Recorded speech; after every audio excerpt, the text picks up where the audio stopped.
Hello प्यारे बच्चों, कैसे हैं आप सब। आशा करती हूँ कि आप सब ठीक होंगे। तो आइए देखते हैं एट द ग्रेड अभ्यास पुस्तिका कक्षा 6 विषय विज्ञान, है ना। तो जो हमारा अध्याय 1 है उसमें भोजन के घटक दिया हुआ है ना। तो हम देखते हैं अभ्यास का पहला प्रश्न, जो कि इस प्रकार है। बूझो डॉक्टर के पास अपनी कमजोरी का इलाज कराने गया। डॉक्टर ने उसे प्रोटीन युक्त भोजन लेने की सलाह दी। वह भोजन में निम्न में से कौन से जंतु से प्राप्त प्रोटीन लेगा। जो जंतु से प्राप्त प्रोटीन है वह कौन सा है, तो ऑप्शन बी सही हो जाएगा। ऑप्शन बी में दूध दिया हुआ है ना। ठीक है, अब अगला देखते हैं। अगले प्रश्न में दादा दादी द्वारा हमें खट्टे एवं रसीले फल खाने की सलाह दी जाती है, जिससे हमारे शरीर में किस विटामिन की पूर्ति होती है। तो इसका आंसर हो जाएगा ऑप्शन ए सही हो जाएगा, विटामिन सी। आगे देखते हैं, उक्त में से कौन सा पदार्थ आयोडीन के साथ नीला रंग देता है। तो यहाँ कोष्टक में चित्र बने हुए हैं, देख सकते हैं। ऑप्शन ए टमाटर है, ऑप्शन बी में आंवला है, और ऑप्शन सी में पालक है, ऑप्शन डी में आलू है। तो आयोडीन के साथ जो नीला रंग देता है वह आलू है। ठीक है, तो ऑप्शन डी सही हो जाएगा। अब हम अगला क्वेश्चन देखेंगे। बूझो खेलता रहता है, वह धूप में अधिक समय बिताता है। पहेली को पुस्तक पढ़ना पसंद है, वह हमेशा कमरे में बैठकर पुस्तकें पढ़ती एवं चित्रकारी करती है। तो उसमें किस विटामिन की कमी हो जाएगी। तो इसका सही आंसर हो जाएगा विटामिन डी। ठीक है, अगला क्वेश्चन देखते हैं। आपने देखा होगा कि कुछ व्यक्तियों की गर्दन की ग्रंथि फूल जाती है, जिसके कारण उनके गले में एक मोटी तथा उभरी हुई आकृति दिखाई देती है। इस प्रकार का रोग जिस पोषक तत्व की कमी के कारण होता है, उसका नाम एवं रोग के नाम का सही युग्म लिखिए। तो इसका सही आंसर हो जाएगा ऑप्शन डी, आयोडीन और घेगा रोग। ठीक है, अब अगला प्रश्न दिया हुआ है। नीचे दिए गए शब्दों में से चुनकर रिक्त स्थानों की पूर्ति कीजिए। तो रिक्त स्थानों की पूर्ति करना है हमें। तो इसमें पहला प्रश्न है, कागज पर तेल का धब्बा खाद्य पदार्थ में खालिस्तान की उपस्थिति दर्शाता है। तो इसमें आंसर हो जाएगा वसा की उपस्थिति दर्शाता है ना। फिर नेक्स्ट है, शरीर वर्धक भोजन को प्रोटीन युक्त भोजन कहते हैं। तो इसका जो आंसर हो जाएगा वो प्रोटीन युक्त हो जाएगा, है ना। फिर अगला है, नानी ने बताया कि भोजन को ज़्यादा पकाने से उसमें उपस्थित खालिस्तान नष्ट हो जाते हैं। तो इसका आंसर हो जाएगा उसमें उपस्थित जो विटामिन है ना, विटामिन नष्ट हो जाते हैं। इसका सही आंसर हो जाएगा विटामिन। फिर अगला है, बिना पचे भोजन को शरीर से बाहर निकालने में रूक्षांश हमारी सहायता करते हैं। तो इसमें खालिस्तान में रूक्षांश आ जाएगा। फिर अगला है, अत्यधिक मोटापे से बचने के लिए हमें भोजन में वसा की मात्रा को कम करना चाहिए, है ना। अब हम अगला क्वेश्चन देखते हैं, अति लघुत्तरीय प्रश्न दूसरा। बूझो को खाद्य पदार्थों में उपस्थित प्रोटीन का परीक्षण करने पर बैंगनी रंग प्राप्त होता है। उसने इस परीक्षण के लिए किन दो विलयन का उपयोग किया है। तो इसका उत्तर हो जाएगा परीक्षण के लिए कॉपर सल्फेट और कास्टिक सोडा विलयन का उपयोग किया है। फिर अगला प्रश्न है, दिए गए चित्र का अवलोकन कर प्रोटीन के पादप स्रोत एवं जंतु स्रोत के नाम लिखिए। तो हमें इसमें पादप स्रोत जो कि पौधों से प्राप्त है और जंतु स्रोत जो कि जंतुओं से प्राप्त है उनके बारे में हमें यहाँ लिखना है। ठीक है, तो पादप स्रोत में क्या क्या आता है हम वो देख लेते हैं। सोयाबीन है, राजमा है, मटर है, तुअर दाल है, चना है और इत्यादि। फिर जंतु स्रोत में मांस, दूध, पनीर है, अंडा है, मछली आदि। ठीक है, अब हम अगला क्वेश्चन देखते हैं।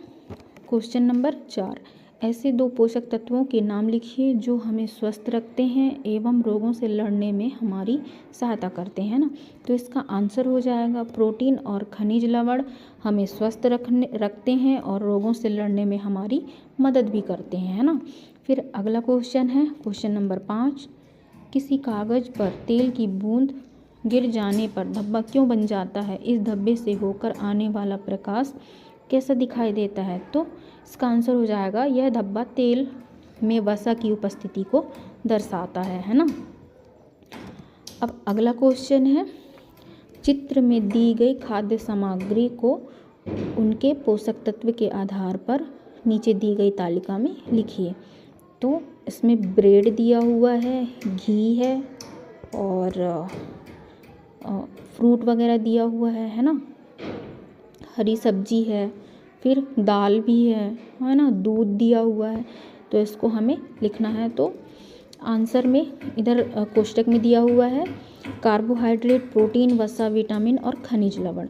तो घी को छोड़कर सभी में क्या है? कार्बोहाइड्रेट है। और प्रोटीन दाल और दूध में है, वसा मक्खन में है और दूध घी। फिर विटामिन सेब में है और हरी सब्जियों में है। फिर खनिज लवण दूध, सेब और पालक में है ना।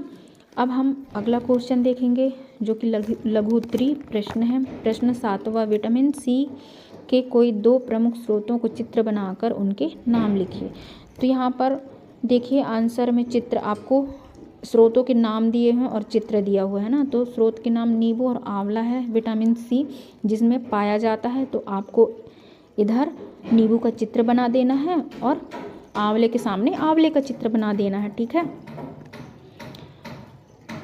अब अगला क्वेश्चन देखते हैं, पोषक तत्वों के अलावा हमारे शरीर को जल तथा आहारी रेशे मतलब रुक्षांश की आवश्यकता होती है। इनकी पूर्ति मुख्यतः पादप उत्पादों से होती है। इसके आधार पर निम्न प्रश्नों के उत्तर दीजिए। तो देखिए नीचे लिखा हुआ है आहारी रेशों के प्रमुख स्रोत, है ना। तो आहारी रेशों के जो प्रमुख स्रोत हैं वो इस प्रकार हैं, साबुत खाद्यान्न, दाल, आलू, ताजे फल और सब्जियां। फिर ऑप्शन बी में आहारी रेशों के जो कार्य हैं वो दिए गए हैं, है ना। आहारी रेशे का जो कार्य है उसके बारे में हमें बताना है।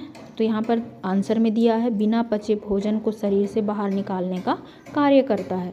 फिर अगला क्वेश्चन है क्वेश्चन नंबर 9, पहेली की माँ ने भिंडी बनाई जो स्वादिष्ट थी। उन्होंने भिंडी को काटने के बाद धोया एवं पकाने के लिए बहुत अधिक तेल व मसाले का उपयोग किया। आपके अनुसार खाना पकाने का सही तरीका क्या होगा? तो आंसर देखिए, भोजन को जलने या बहुत ज़्यादा पकाने से बचें। तो भोजन को जलाने और बहुत ज़्यादा पकाने से बचना चाहिए और तले खाद्य पदार्थ का सेवन कम करें। गर्मी पर कम तेल का उपयोग करें। जब गर्मी का मौसम आता है तो हमें कम तेल का उपयोग करना चाहिए, है ना।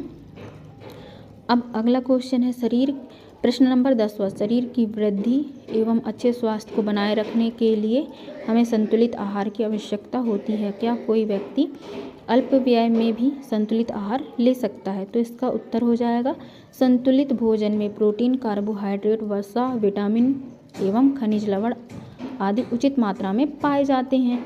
हाँ, व्यक्ति अल्प व्यय में भी संतुलित आहार ले सकता है जैसे कि फल व सब्जियां, है ना।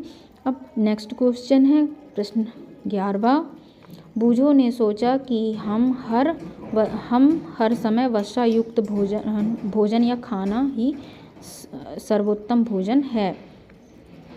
मतलब कि बूझों ने सोचा कि हर वक्त या हर समय वसा युक्त खाना ही सर्वोत्तम भोजन है। तो इसका आगे देखिए नीचे लिखा है, क्या बूझों का यह सोच सही है? तो हम आंसर में लिखेंगे नहीं, हर समय वसा युक्त भोजन नहीं खाना चाहिए, है ना। फिर अगला है अधिक वसा युक्त भोजन का क्या प्रभाव होगा? तो इसका आंसर है अधिक वसा युक्त भोजन मोटापे का कारण बनता है। फिर नेक्स्ट देखिए, कुछ वसा युक्त भोजन के नाम लिखिए। तो इसमें आ जाएगा पराठे, पिज़्ज़ा, चिप्स, पूरी, समोसे और मोमोज आदि, है ना। अब हम अगला क्वेश्चन देखेंगे दीर्घ उत्तरीय प्रश्न नंबर 12वां, दी गई तालिका में प्रोटीन और खनिज लवणों के अभाव के कारण होने वाले विकार के नाम एवं मुख्य लक्षण लिखकर तालिका की पूर्ति कीजिए। तो यहाँ पर तालिका बना हुआ है जिसमें पहले विटामिन दिया है, फिर रोग या फिर विकारों के नाम, फिर रोग के लक्षण। तो इसमें विटामिन जो दिया हुआ है लौह दिया है, iodine, calcium, vitamin A, vitamin B.